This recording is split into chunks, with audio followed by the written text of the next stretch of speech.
question to Anthony. You have a great Indian connect here in India since Marvel days. How important is India as a market for you and Citadel Diana?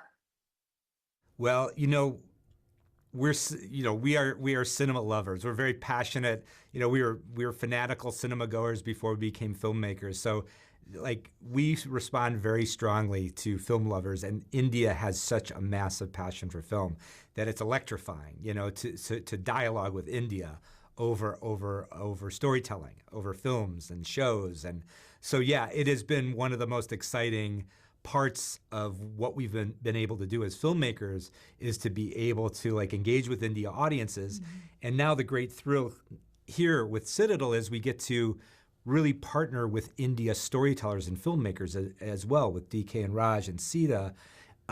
It's not only, again, it's not only with the audiences, it's now with the creatives. And that is thrilling to us. This is for all three of you.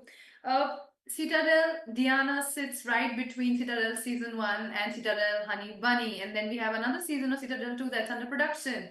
Angela, let's start with you. Where does this Citadel Diana fit in this entire Citadel Spyverse? Oh, it's a great question. I do feel like David is the best person to answer it, but because he is tracking a lot of details in his brain as the godfather of the Citadel mythology.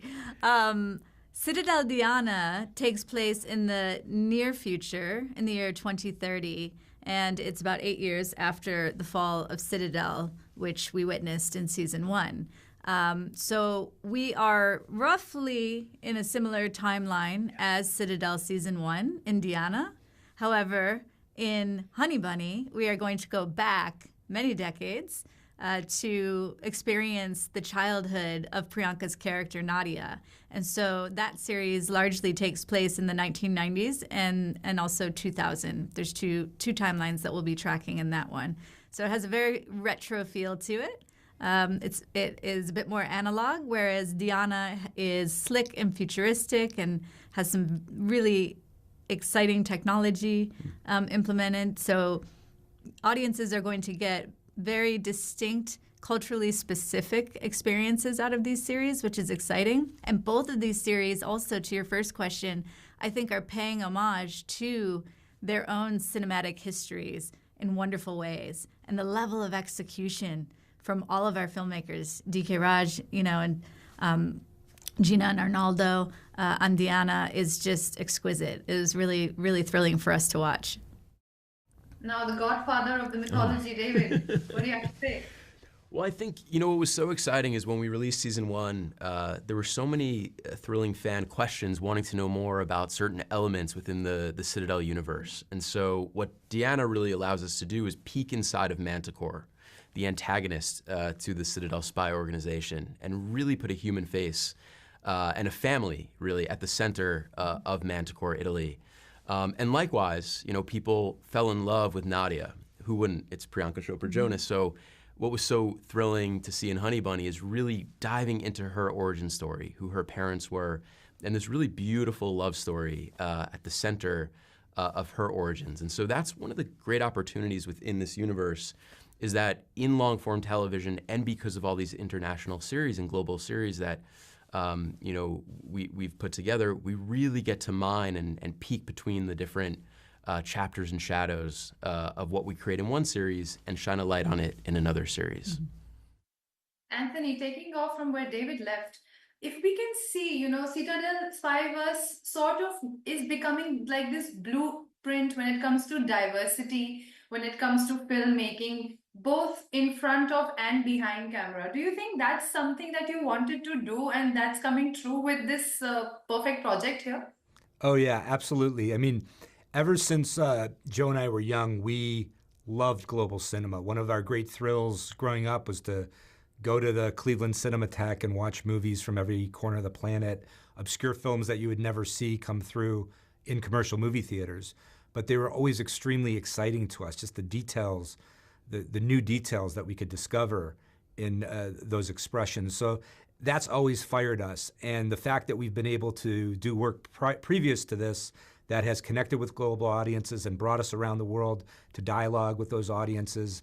That's been the greatest thrill for us.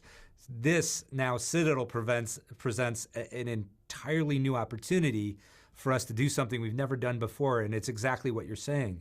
We can connect with people everywhere through this show, through this shared storytelling, and we can not only get to know them on a very deep level, because the process of creative collaboration and co-creation is really intimate and powerful and strong, and it's a very involved form of human communication. So the fact that we can do that and share that dialogue with audiences is the greatest thrill. It's also very of the moment. Like this opportunity didn't exist, several years ago even.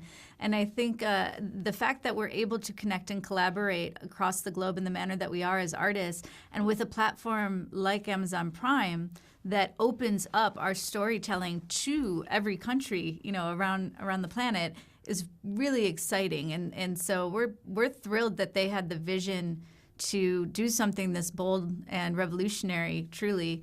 And we feel absolutely privileged to have, as you said, embarked on the first ever experiment to unite like a series of global expressions in this way. And I feel like Citadel, Diana, also sort of, pays, honors your Italian roots since it's centered in Italy. So please talk to me about that. I think this will be my last one. Yeah, I mean, look, that's certainly a special thrill for us, of course. I think, Italy is a very special culture that influences so many people around the world. But certainly the fact that our family history is rooted there, it's always spoken very powerfully to us, and we've been very tuned into it. So to be able to collaborate with them is the thrill of a lifetime for us. Our parents are very excited.